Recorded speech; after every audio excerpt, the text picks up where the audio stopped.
ready with me. Alam na pa kung may intro rin. Kasi meron akong chika. Ready with me kita. Pupunta na lang ako mag-content B. I-promise myself na every week dapat may content ako. Pero ngayon, wala. Kaya mag-ready with me tayo. Gusto yung tissue ko, this is the last one. Kaya planning na akong magharap ng tissue. Pero anong ginawa ko? Nag-order ako ng damit. Imbis na mag-order ng tissue kasi gusto yung tissue, umorder siya ng pajama. At anong gagawin ko sa pajama, girl? But naisip ko lang naman kasi na since magbabakasyon na, I'd like to wear pajamas na. Hindi na sabakay lang naman, hindi naman ako wala ko check. So, hindi ko kaya naisip yun. But then, girl, mas kailangan ko yung tissue araw-araw. Meron akong chika na not totally chika or not totally ideal chika na mahaba. Okay, I mean, chika na paputol-putol, ganun kung ano yung nangyari. Nakakapag-check ngayong araw ulit at kahapon. So, ang ingay lang, gusto bumili ng bahay, malayo sa kalsada talaga. Ang ingay lang kasi, yung PC yung paggawa ng kalsada sa may tabi. I mean, dito sila dumadaan kasi nandun yung ginagawang tulay, okay? That's it. Anyways, kahapon, ito naman, nakapag-check until now. Kahapon, nagpa-load ako sa papa ko kasi I'm out of load. Like, out of data na ako, gano'n. Siyempre, hindi ako masayang out of data na ako. So, nagpa-load ako sa papa ko. Niload niya ako sa kung ano yung kasanayan niya. Yun, I was in mind, uy, bakit di na nun? Hindi naman yun. Dinarek niya kasi. And then, na-regular pala niya. Yung nasa utak ko nun. Hindi ko alam bakit nalutang ako din dahil baka kagising ko na or what. Pero, parang nagalit pa yung utak ko nun. Sabi ko, bakit regular? Dapat direct to. Kasi yun yung sa nakasanayan. Girl, mas nagalit pa nga niya ako before na nag-direct sila sa pag-load sa akin. I mean, direct lang din ako nag-register ha. Kasi sabi ko, wala masyadong data pang direct. Tapos ngayon galit ako dahil irregular nila. Bobo talaga. Tapos, niregister ko siya sa mali. Girl, yung 50 pesos ko ginawa 7 days, tapos everyday 100 MB. Girl, kaligayahan ko ang MB. Kaligayahan ko ang data, okay? Tapos din yung ako. Tapos, ang buko ko kagabi, yung stop ko yung load na yun. Are you out of your mind? So, ano nangyari? Wala na ako ng load. Full charge ko man din ako kahapon, tapos wala na ako ng load. Ang galit. Tapos, nagpa-load ako, sabi ko sa papa, sorry talaga papa, kasi namali ako ng register, hindi ko alam na ganun talaga nakasanayan natin. Load mo ako ulit bukas Kakalawa mo talaga. Tapos niload niya ako ngayon. Ang tama na yung register ko. Pero kahapon kasi, dahil out of load ako, wala akong data, out of data ako. Girl, bumalik ako ate mo sa pagbabasa. Alam mo, ano binasa ko? Made of glass. Ramadan. Ramadan talaga, Ramadan. Anyways. Pero siya, hindi ako mabasa sa kumano. Gabi lang. Don't worry, gabi lang. Tapos, ano naman siya? Sige, dumaan ka lang. Ayaw yun. Diba? Tahimik siya. Hindi kagaya ng iba. Ay. Tapos, ano pa ba? Ano pa yung nangyari sa buhay ko na para ba? Ang hirap pa buhay sa earth na talaga wala nangyayari. Alam mo, hindi ko alam kung tama yung mga pinagagawa ko sa buhay ko. So, kung mali yan, tama niyo po, please. Like, okay naman magpasa. Ang ganong klaseng story. If I was, sino na kasi dito ng gato. Made of Glass by Jonax. Guys, did you know that story? Si Nicolo and Winter. Di ko alam, naintiyo lang ako. Tsaka, matagal na siyang downloaded sa app ko. Pero, di ko alam, parang lately, parang tumigil ako magbasa.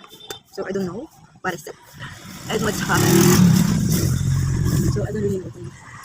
I don't know, may kwento ko sa inyo. Di ko alam kung mabakang dito or what. Pero, alam mo, merong nagkakamali. Meron siyang maling ginagawang desisyon sa buhay niya. Ang kausapin ko, dahil tumatawa lang ako. I don't know kung dahil matagal na akong walang landi-landi kaya parang I am anti-romance na or what. Pero girl, like, I don't wanna talk to species. Ganda mo. Okay, this guy is my like classmate ko. Ay, blackmate, okay, blackmate. From LM. Okay, from LM. Yan na naman siya! Okay, so, he's from LM or he's from LM. So, this guy is like never niya ako kinausap when our elementary days. Like, parang, ba't niya ako sa atin yung hindi naman ako nakakusap dati. Kami friends, classmate lang. And ako yung kasi yung tipo ng estudyante yung elementary that time na, parang, bula. I mean, parang multo sa class. That they don't really talk to me. And, they don't really talk to me like how I, alam mo yun, like parang wala akong friends dati. And, nagka-friends na ako kasi, yung pinsan ko, madami siyang friends, magka-class kami, and LMDs. So, parang, yung guy na to is, gusto niyo yung cousin ko na yun. Like yung pinsan ko na sabi ko na, yun lang yung kaibigan ko ng cousin. Then, yung na-transfer siya, like parang, I feel like my LMDs is no longer, you know, existing. Kasi parang nag-aaral lang ako for the sake of my class, for the sake of my study. Yan. Parang, so, okay siya, ganun yung feeling ko. So, parang hindi ko naramdaman kung ano sa paligid ko. Nag-aaral lang ako, pag ganun, tapos naging absent pa ako. O, diba? Hindi ako nalilate, pero absent ako lagi. So, napansin na ng advisor namin yun. Anyway, balik tayo sa this guy. So, suddenly, nag-catch siya, like, I have a note of, like, $100 or something, like, ganun. Tapos, nag-reply siya doon, sabi na, girl, I don't know if I was demonic or nakakatawa lang talaga yun, or ako lang, yung natatawa. Pero hindi naman natatawa ang mga madla. Kasi nakatawa ko nito, ba't siya nag-reply ng ganun sa notes ko? And it's, you know, like, out of nowhere, girl, hindi tayo post dati, wala tayong story, ganun. Ngay! Diba? Ganun. So, all of a sudden, nag-chat, so natawa lang ako din. Then, nag-reply ko sa message niya, tapos, dinagdagan ko, sabi niya, anong grade mo na, gano'n. Just like, dala ko na hindi naririnig yung name ko na real name, kasi lahat na ng kaklase ko natin, tinatawag ako sa handmade name ko, or self-made name ko, na Adina. And then, tinawag ako dating name ko, like, it's awkward. Tapos, tinaply na ako doon, yung reply ko, konti-konti, gano'n.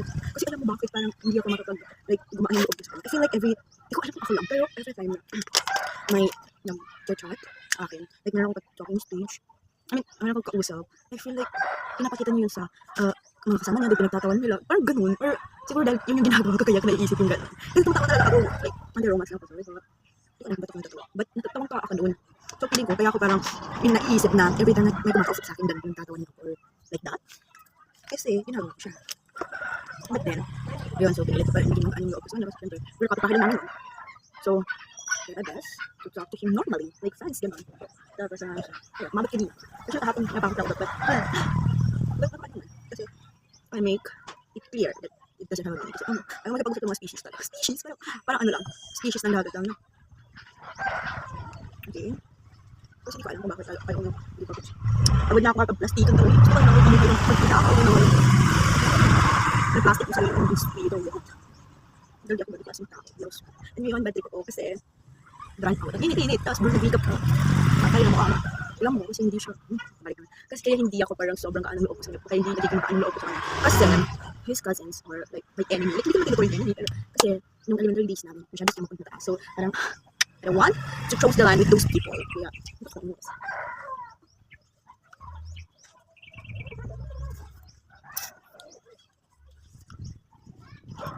Finalize. This is the final look. Girl, alam mo bumubuti na yun. Girl, can you see it? Can you visualize it? Can you... Girl.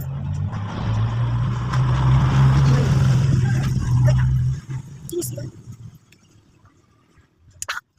Girl, I just think that I found myself. I found my makeup type. Like, that's me. That's really me. Ganyan pala dapat ako mag-makeup dito lang yung brush, hindi dito. Oh my gosh. Ganyan ako. Ganyan dapat. Yan ako eh. Ba't ngayon ko lang nakita? Ba't ngayon ko lang ginawa? Tama lang ako. Bye!